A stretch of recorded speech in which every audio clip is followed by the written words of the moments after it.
Does V over 1 actually work? As you've seen in the last video that we had put on YouTube, you can understand that a lot of people said this didn't work.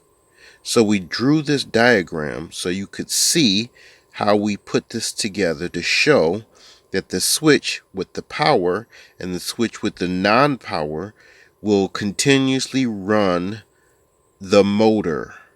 So here's our alternator, how we built it, how we built the switch in V over 1. So we just want people to understand how this actually works, one side to the other. Also, overcharge protection works in the same way, but when it's turned off, you can direct the charge where you want it. That is the point.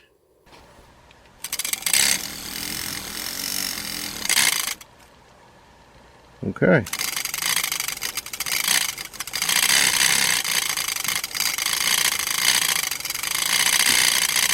That means it's hitting on the plate that's not connected and it's coming back, and that means that this system is working. That means it's hitting this hammer, it's hitting over here, it's coming back over here without turning off this motor.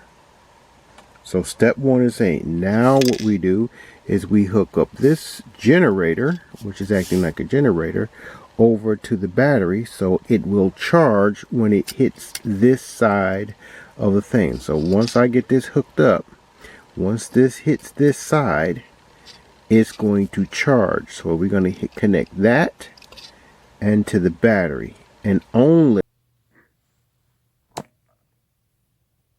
this system does work in reverse. Something to remember.